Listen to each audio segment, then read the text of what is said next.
Hi.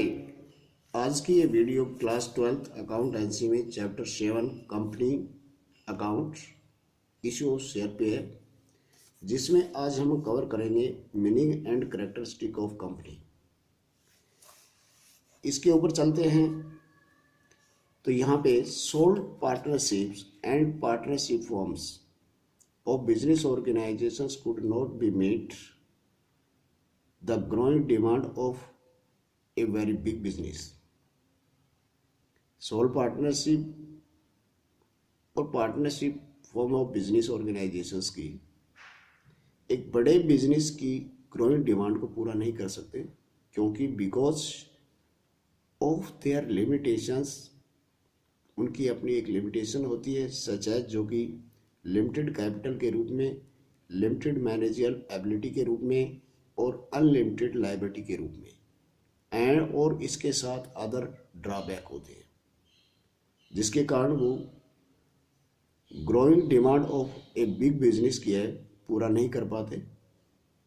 Therefore a company forms of business organisations, जिसके लिए company form of business organisation existence में come into existence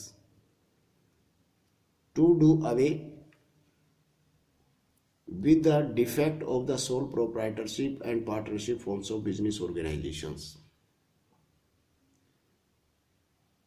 जो sole partnership और partnership forms of business organisations के जो defect है, इन्हें दूर करने के लिए company forms of business organisation वो अस्तित्व में आए। अब हम बात करते हैं कि कंपनी जो है वो होती क्या है। Generally A company is a voluntary association of persons forms through the process of a law।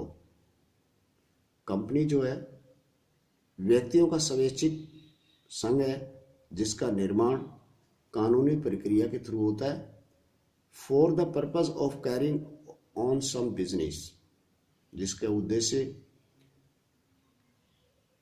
किसी बिजनेस को संचालन के तहत होता है। अब डेफिनेशंस जो लॉर्ड जस्टिस लेंडले ने कंपनी को डिफाइन किया है वो इस प्रकार है। It is an association of persons, ये व्यक्तियों का वो समूह है, who contribute money and money worth, जो मनी और मनी वर्थ को कॉमनली स्टॉक के रूप में कंट्रीब्यूट करते हैं, and employ it for the some common purpose, और आगे इसको कॉमन पर्पस के लिए एम्प्लॉयड कर देते हैं। इसे हम कंपनी को रूप में देखते हैं। दूसरा, इसका प्रोफेसर हेने जो है उन्होंने का डिफाइन किया है कि एक company is an artificial persons created by law. Company एक कृत्रिम व्यक्ति है जिसका निर्माण कानून के द्वारा होता है, having separate entity with an perpetual sessions and the common seal, जिसके पास एक चिर उत्तराधिकार और कॉमन सील होती है। इसके आधार पे हम कंपनी की निम्न जो कैरेक्टरिस्टिक्स हैं उनको यहाँ पर शेयर करेंगे, डिस्कस करेंगे, जिसमें सबसे पहले सेपरेट लीगल एंटिटी। कंपनी की एक सेपरेट लीगल एंटिटी होती है।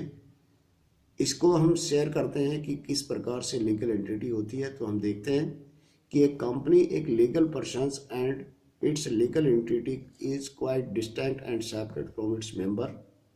कंपनी की लीगल एंटिटी जो है वो सेपरेट और एक व्यक्ति होने के लिए वजह से इसके मेंबर से इसकी एंटिटी है वो सेपरेट होती है। It can be purchase and sales of the properties of its own names, ये अपने नाम से प्रॉपर्टीज खरीद और सेल कर सकती है। Can open the bank account in its name on name, ये अपने नाम से बैंक अकाउंट भी खोल सकती है। And can enter the into the contract, और ये अनुबंध भी कर सकती है। Since A company has a legal personality distinct from that of its member, company की एक लीगल पर्सनैलिटी होने और ये इसके मेंबर से अलग होने से एक creditors of such company can show only the company for his डेब्ट। एक क्रेडिटर कंपनी का वो केवल कंपनी के ऊपर अपने डेब्ट के लिए केस कर सकता है, not any of its member, न ही इसके किसी मेंबर पे। तो इसलिए हम कह सकते हैं कि इसकी सेपरेट लीगल एंटिटी पाई जाती है इसके मेंबर से। दूसरा, परपेचुअल एग्जिस्टेंस, चिर अस्तित्व इसका।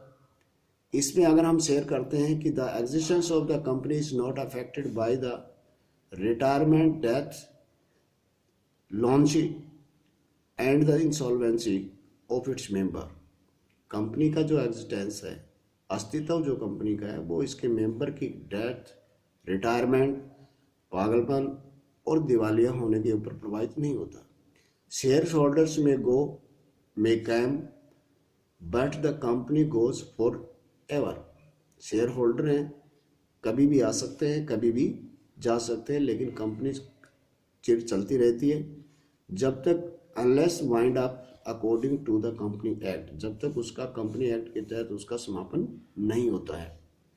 इसलिए हम ये कह सकते हैं कि इसमें परपेचुअल एग्जिस्टेंस की करैक्टरिस्टिक पाई जाती है। थर्ड के ऊपर हम चलते हैं, लिमिटेड लायबिलिटीज। कंपनी की जो लायबिलिटी के होती है वो लिमिटेड होती है शेयर होल्डर के ऊपर। The liability of the shareholder of a company is limited to the unpaid value of its shares. Company के जो शेयर होल्डर है उसकी कंपनी के प्रति लायबिलिटी उसके अनपेड शेयर्स के तक ही सीमित है। इसे एक उदाहरण के द्वारा हम यहाँ पर समझने की कोशिश करते हैं।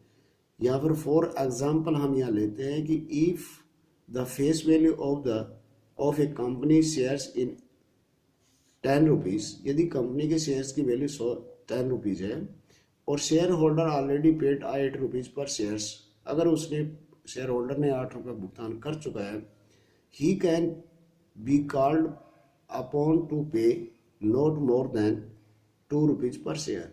तो उससे कंपनी का 2 रुपये से ज़्यादा कॉल मांग नहीं कर सकती, जिसकी वजह से, क्योंकि उसकी लिमिटेड लायबिलिटी होती है। फोर्थ में अगर हम देखते हैं कि कॉमन सील पाई जाती है करैक्टरिस्टिक में, तो common seal since the company has not a physical existence, जो कि ऊपर करैक्टरिस्टिक में भी उसके डेफिनेशन में बताया गया है कि क्योंकि क्रिएटेड बाय लॉ होती है, it must act through it's agent, ये अपने एजेंट के थ्रू काम करती है, जैसे हम डायरेक्टर के रूप में देखते हैं, called director. All documents prepared by the it's director must bear the seal of the company.